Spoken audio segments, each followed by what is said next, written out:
Эрхэм сонсогчдоо үе үеийн ухаантнуудаас суралцсан нэвтрүүлгийнхээ энэ удаагийн дугаараар Оросын холбооны улсын сэтгэл зүйч, мэдрэлийн эмч, эмчилгээний өөрийн гэсэн аргаараа олон хүнийг эрүүл болгож, амьдралаа дээшлүүлж, аз жаргалыг мэдрэхтэн тусалсан эмч Синельников Валерий Владимировичийн өөрийнхөө өвчнийг хайрлах хэмээх номыг бүрэн ихээр нь та бүхэндээ хүргэх гэж байна. Орос хэлнээс хөрвүүлсэн хууль зүйн ухааны магистр, хуульч Хандмаа мөн энэ номыг бидэнтэй хамт та бүхэндээ сонирдуулж байгаа юм. Синельников өмнөх үгдээ бичгтээ энэ ном бол миний оюутан байхаас эхэлсэн судалгааны үр дүн юм а. Хүний биед өвчин үүсдэг шалтгааныг мэдэж өөрийнхөө өвчнийг эмийн тусал цаагүй эдгээхэд энэ ном та бүхэнд туслана. Ингээд энэ номонд өгүүлсэнийг туйлын үнэн гэж та бүхэн хүлээж авах хэрэггүй. Номын аль нэг хэсгийг хүлээн зөвшөөрөхгүй байж болно. Гэхдээ энэ аргыг өөртөө туслах загвар, зэвсэг гэж хүлээн аваарай. Мэдээж танаас өөр таны зовлон бэрхшээлийг хамгийн сайн ойлгох хинч байхгүй шүү дээ гэж бичсэн байна. За ингээд өөрийнхөө өвчнийг хайрлах хэмээх энэ номыг та бүхэн маань анхааралтай сонсож, Хандмаагийн хэлснээр аз жаргалтай эрүүл амьдрах боломжоо нэмэгдүүлж, их дэлхийгээ энх тайван амар амгалан үрд оршин байлгахын төлөө амьдарцгаая. Та бүхэн номоо тухтай сууж анхааралтай сонсноо. 2 дугаар ном. Номын энэ хэсэгт хүний альва өвчин ямар шалтгаанаас үүсдгийг харуулахыг хичээж байгаа юм. Үүнийг өөрийнхөө дотоод шалтгааныг олоход ашиглаж өөртөө ажиллахдаа хэрэглээрэй. Үргэлжлэл.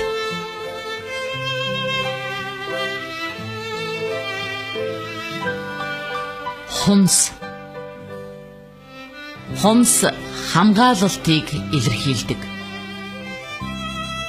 Хумсны өвчлөл. Танд хамгаалах хүн байхгүй мэт санагдаж, үргэлж айж явдаг юм байна. Хэн нэгэн эсвэл ямар нэг зүйл таныг занд хийлээд байгаа мэт байнга санагддаг болтой.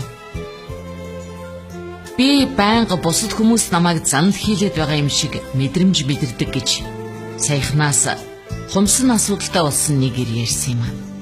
Хожим нь ойлгоход түүний энэ айдсын шалтгаан нь олон хүмүүсийг зэвүүцэж, сэжиглэж ханддагт байлаа. Хумс зүгээр ч нэг хайрцдул дээр өвддөггүй юм шүү.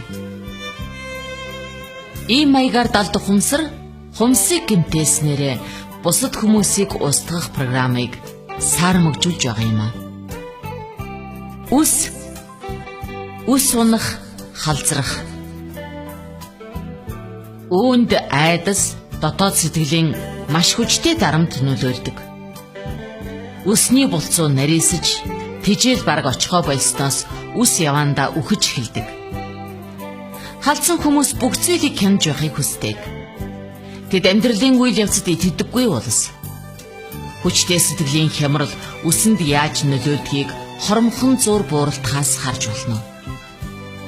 Сэтгэлийн хүчтэй хямрал үсийг бас маш хурдан, маш ихээр унахад хүргэдэг. Над дээр 60 орчим насны сэтгэлийн маш их хямралтай, түгшүүртэй явдаг хүн ирсэн. Би таны заавраар ажиллаад 3 сар болоход үс маань хэвийн өнгөтэй өтгөн болж байна. Би нэг онцлог анзаарлаа. Намайг бухимдаад эхэлмэгц үс бууралтаж, тайвширмэгц харалдаг юм байна. Үс хүний амьдралын хүчийг, таны дотоод сэтгэлийн байдлыг маш сайн илэрхийлдэг. Яагаад үс нас явахын хэрээр шингэрдэг вэ?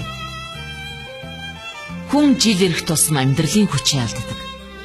Сөрөг бодол, мэдрэмжид хүчээ алдаж эхэлнэ. Харин ямар гарц вэ нү? Бусдад, амьдралд бас өөртөө хандах хандлагаа л өөрчил.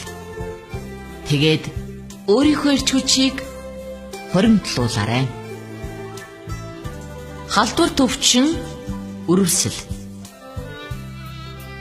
Хүмүүс зөвхөн өвчнөө биш, бас өвчин үүсгэх бичил биетнийг бий болгодог.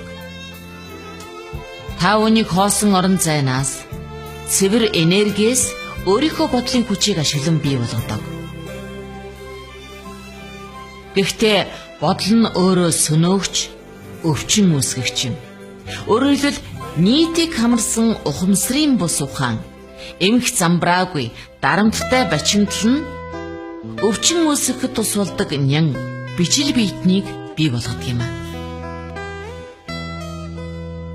Та биедээ ямар нэг өрөвсөлтэй болсон бол ухамсар төсөөлөлт нь бас өрөвссөн гэсэн үг. Ийм зүйлд хүчтэй хорсол, догшин уур гондол, өшөө авах хүслэн, айдас нөлөөлдөг. Өрөвссөн бодол нь бүгшсэн хавдар, идээлэх, бууглах, дэмэрлэр илэрдэг. Тэгвэл хавдвар гэж юу вэ хэмээн та асуух байх. Нян бактери нь өөрөө бол ямар ч аюул байхгүй. Тэр нь байгаль дэлхийн бидний хүрээлэн байгаа орчны нэгэн хэсэг бөгөөд ямар нэг чухал үүрэг биелүүлдэг. Жишээ нь биднийг эдсэнд байрлаад хоол боловсруулахад туслах үүрэг гүйцэтгэдэг бактери гэж байна. Нян бактери хүчирхийлэгч биш. Харин хүчирхийлэгч орчинд орохоороо өвчин үүсгэгч хордлого өгдөг болдог. Хогтой газар дээр хогийн ургамал ургадаг шүү дээ. Мөн алдартай нян судлаач Луи Пастер нян бол юу ч биш, хөрс нь бүх шалтгаан гэж хэлсэн удаатай. Тэр хөрсийг бид нар өөрсдийнхөө бодлоор бий болгодог. Ингэхдээ сайн бодлороо борддог. Хүчирхийллээр хог ургамал тарьдаг. Энд хоёр зам бий. Нэгдүгээрт халдварыг эмийн тусламжтай устгах. Амьдралаас харахад энэ арга нь өвчнийг улам хөндрүүлж, шинжлэх ухаан ямар ч хүчтэй юм хийсэн дийлдэшгүй болгодог.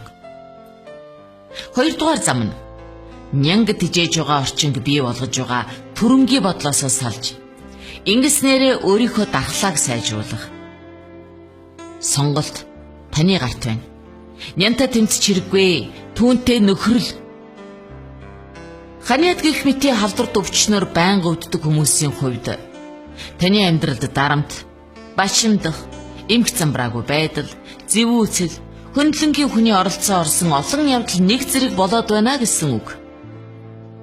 Их баг бухимдал, сэтгэл санааны донслогоо, гомдол, бөөгнөрсөн хэрэг. Энэ тохиолдолд өвчин анхаарал халамжгүй. Ямар нэг үргээс цухтаах, амралт авах, орондоо ганц нэг хоног хэвтэж бодлоо цэгцлэх зэрэг эерэг үүрэг биелүүлж байна. Өвчнийг таны өвдөхөөс айх, эрүүл мэндийнхээ төлөө санаа зовох, өвчний тухай тоо баримт сонсох зэрэгээр харин ч дуудаж магадгүй шүү. Та сандаа ийм тохиолдол хэр олон болж ирснийг.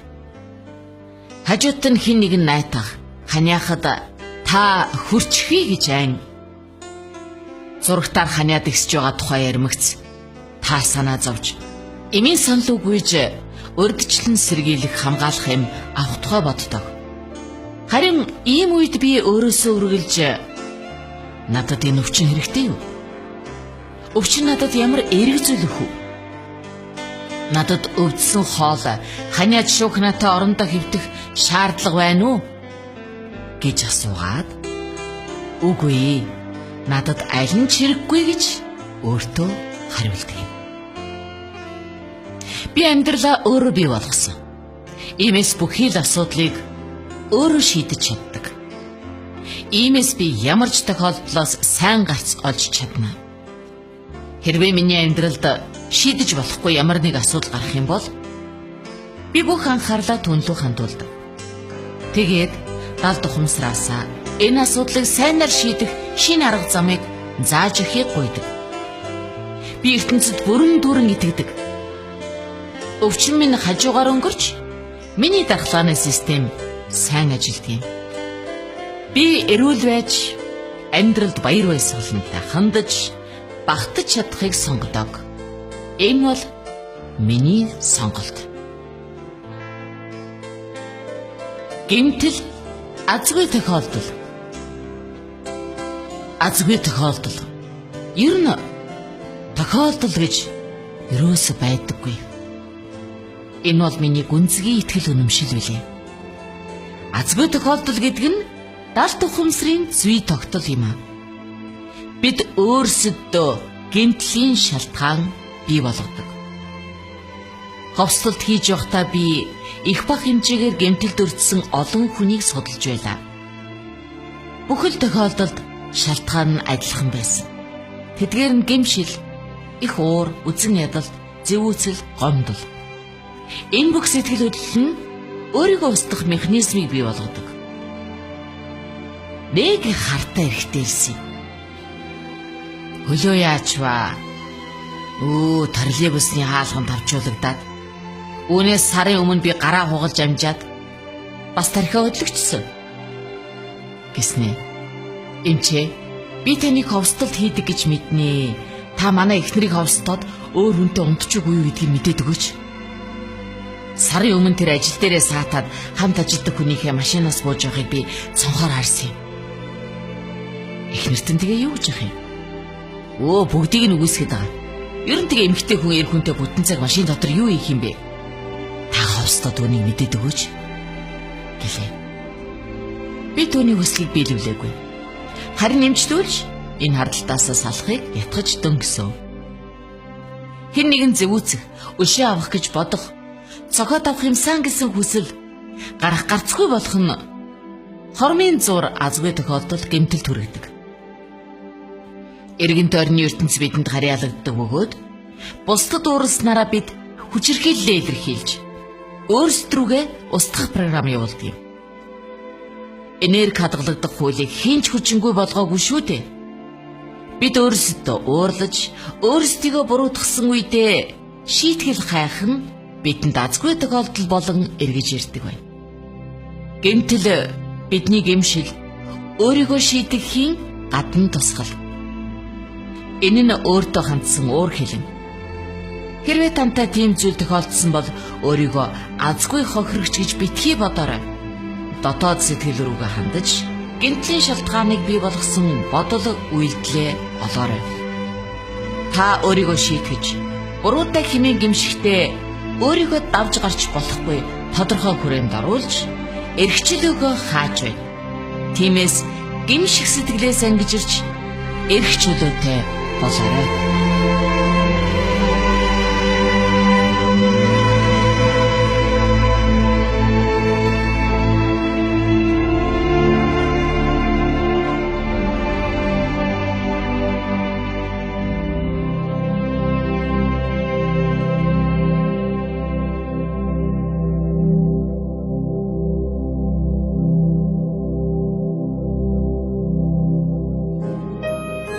Эрхэм сонсогч та бүхэн Оросын холбооны улсын сэтгэл зүйч, мэдрэлийн эмч Синельников Валерий Владимировичийн өөрийнхөө өвчнийг хайрал хэмээх номыг бүрэн ихээр нь сонсож байна. Энэ номонд Бурхан, ертөнц, дээд ухамсар, үнэн байдал, хүч, бодит байдал, дэлхий зэрэг үгийг их ашигласан байгаа. Энэ олон нэрээр хүмүүс бидний дотор байдаг ертөнцийн ноёрхдог нууцлаг, онцлог шиг авгаа хүчийг бид нэрлсэн юм. Хэрвээ та шүтлэгтэй бол Бурхан гэсэн үгийг ашиглаж болно. Харин та шашингүй үзлэр хүмүүжсэн бол хүч, энерги, үнэн байдал гэсэн үгийг хэрэглэнэ үстэй хэмээн Синельников энэ номонд өгүүлсэн байдаг юм аа. Амьдралаа эрч хүчээр, итгэл, найдвар, эрүүл мэндээр дүүргэх хүсэлтэй хэн бүхэн энэ номыг анхааралтай сонсоорой. Үргэлжлэл би Радио FM 107.5